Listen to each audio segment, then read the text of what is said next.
Hey gang, Jerry here. Today's video is going to be replacing the front hub wheel bearings on our 2017 Cadillac XT5 today. The process that you're going to see today is very similar to most front wheel drive vehicles. So if you want to see how we do it, stick around. All right, so we have our hub bearing here. So this vehicle has a noise in the right front hub area, but it has 70,000 miles on it. So we're going to be swapping out both hubs today. I'm going to show you how to do one side, and the other side is going to be exactly the same. But here's our front hub. Again, very typical to most front-wheel drive vehicles. It's held on by 3 bolts, pulled out of the front spindle, and I'm going to show you how to replace it right now. Okay, obviously the very first step in today's project is we're going to remove the front tire.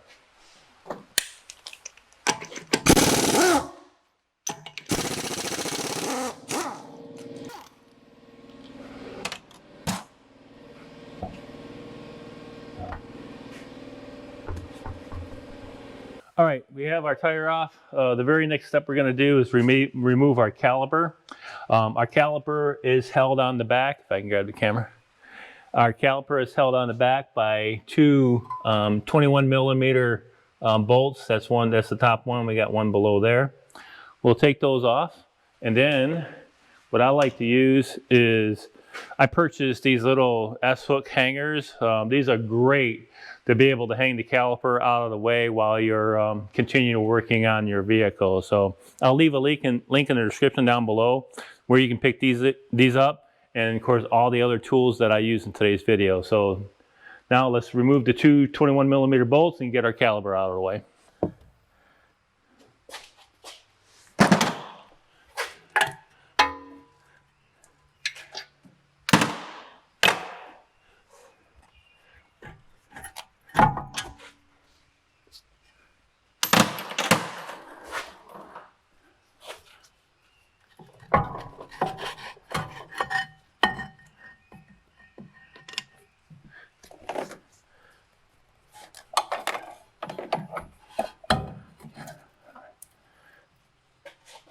Just like that. Now move on to the next step. Okay, next step in our project today is we're going to remove the rotor. The rotor is held on by a Torx. This one is a T30 Torx. So we loosen up this little screw here.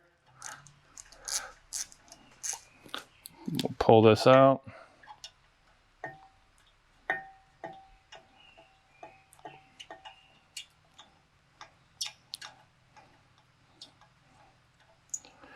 Just like that. That should allow us to remove the rotor. Just like that. And there you go, rotor's out of the way. Okay, so next step we're gonna do is remove the nut for the axle nut. So we'll take that off now.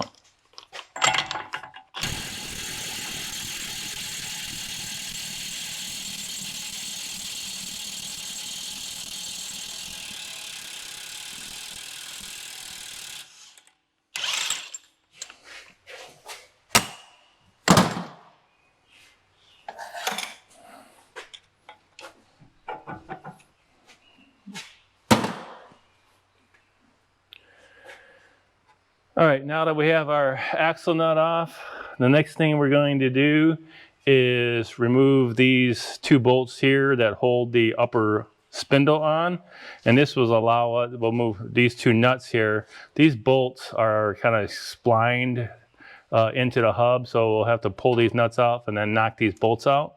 And this will allow us to tilt the spindle forward to get the axle kind of out of the way so we can take the 3 nuts off holding the hub on. So we'll take this off next.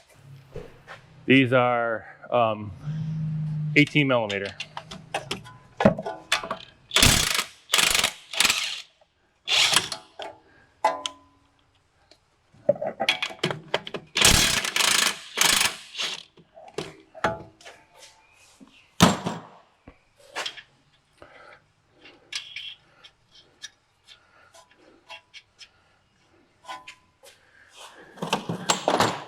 Now what I've done here is threaded the nut back onto the bolt a little ways, just to where the head of the bolt is still inside the nut a little bit, because we're going to have to knock these out with a hammer.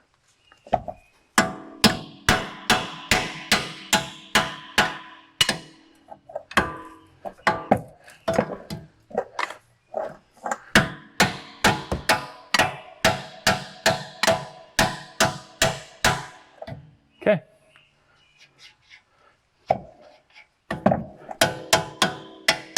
All right.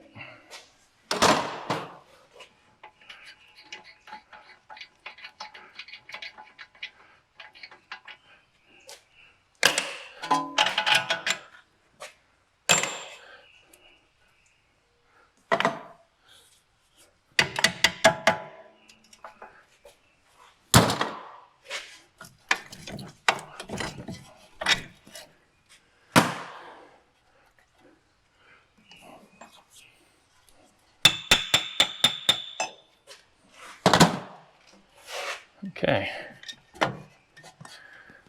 All right, now that we have this loose, before I pull the spindle all the way forward and pull the axle out of the hub, I'm gonna disconnect this little wiring harness right here off of the strut. That way it'll give us a little bit more room. I don't want to be pulling on this.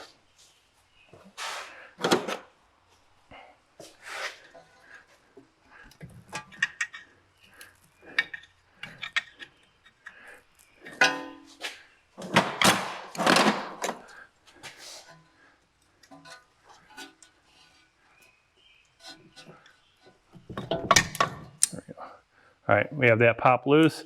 Now we'll pull the axle all the way out of the front spindle.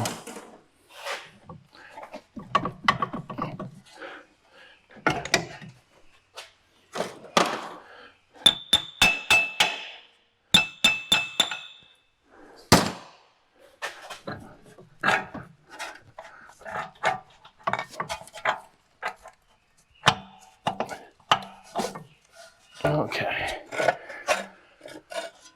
All right, we have the axle out of the spindle, and now the last thing to remove to get our hub off are these 3 bolts right here. These appear to be 18 millimeter, and we'll take those off. These 3 bolts right here. We'll take these 3 bolts off, and that should free up our hub and pull our hub out of our spindle.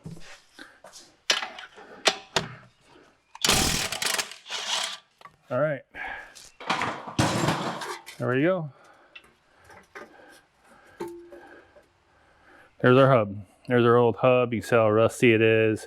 It's like this is the one that was making a noise. What we'll do is we'll clean up the front spindle. We'll put some anti-seize compound on that, and we'll grab our new part and go back with the assembly process.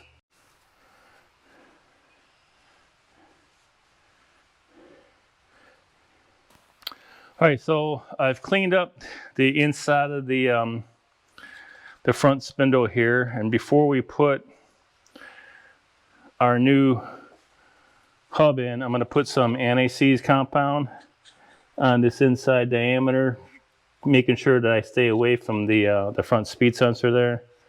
Don't want to get anything on that, but we can make sure that we get a nice light coating on everything else.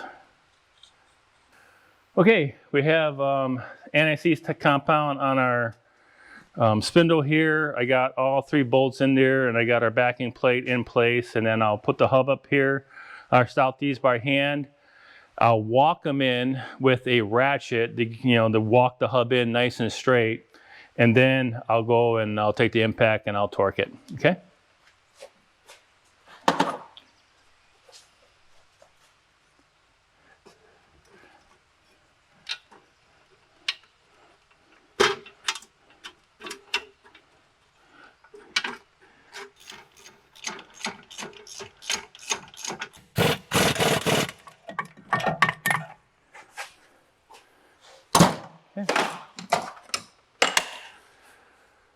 All right, we have our hub in. We'll put our axle back through our hub and start putting it all back together.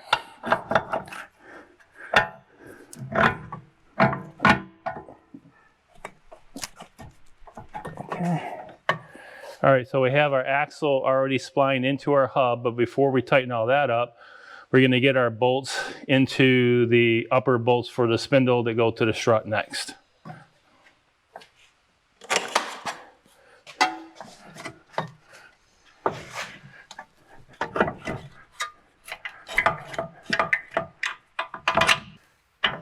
All right, as you can see here, they kind of have like splines on them. So I'll take my hammer and I'll knock these in, and then we'll go ahead and put the nuts on and tighten it up.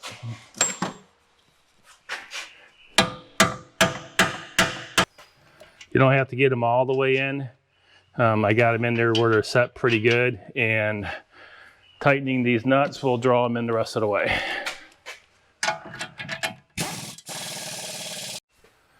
All right, we have our top bolts to our spindle tightened up. We'll put our rotor back on. And then, all right, so our hole that has a screw is right here now. We'll put our little hold-on screw on.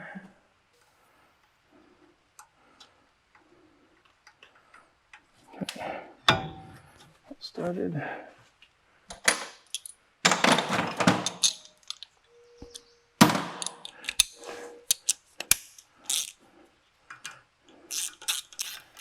And you don't want to over tighten these, but you definitely want to make sure that it's snug. That's perfect. All right, now we'll put our caliper back on. My light.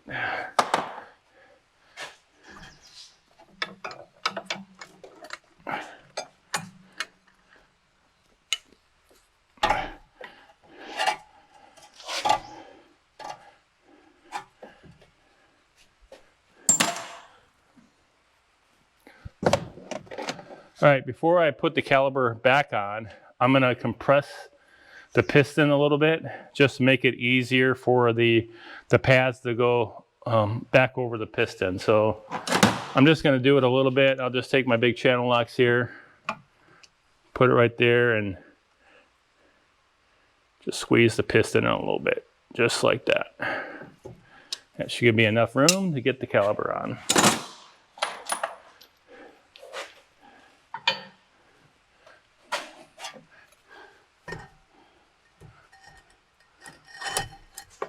All right, got her slid on. Take one of our bolts. Get it started.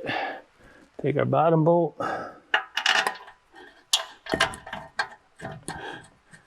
Get it started. And take our, okay. Again, these are 21s. Go ahead and tighten these up.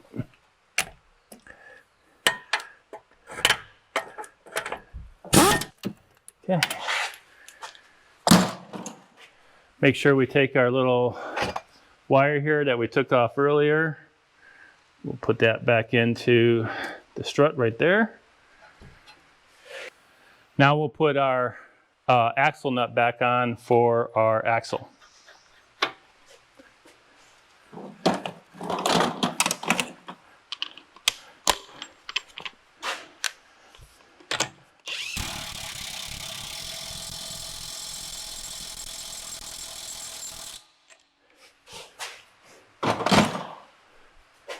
Okay, now, next step, basically after that, put the tire back on.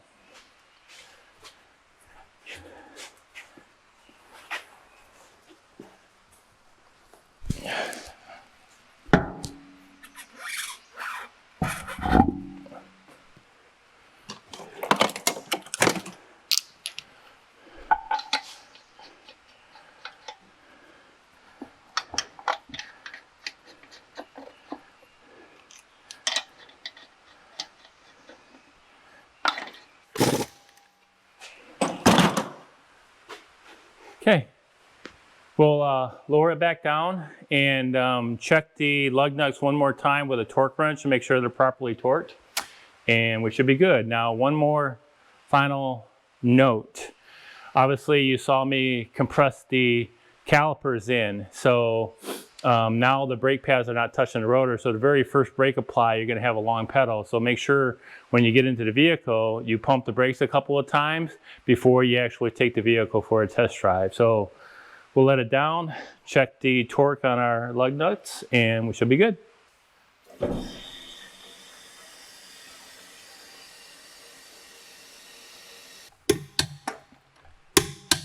Well, there you have it, gang. Not too terrible of a job. Probably took us about an hour, and that's with shooting footage. So again, the noise the vehicle was making was kind of like a growling or like a humming noise. My wife described it as an airplane taking off above 40 miles an hour. It started to come in really good at 50 and on the way up, and then you can hear it coming on the way down. When I was driving it, you know, turning left and right, I could feel that it was on the right side. But, you know, with a vehicle with 70,000 miles, just swap them both out. That way she should be good. You got to take care of the wife. So happy wife, happy life, right? So I'll leave links in the description down below on all the tools that you saw me use in today's video, especially like the torque wrench. I always torque I don't torque anything else, but I torque my wheel lug nuts just for added assurance here. And again, I'll leave links in the description down below on all the tools that you saw in today's video. If you did like today's video, give it a thumbs up. I really appreciate it. Smash that thumbs up button. It helps out the channel tremendously. And if you like this type of content, be sure to subscribe. Again, much appreciated if you subscribe to the channel. So remember, gang, if you put your mind to it, you can do anything. All right, gang, take care and see ya.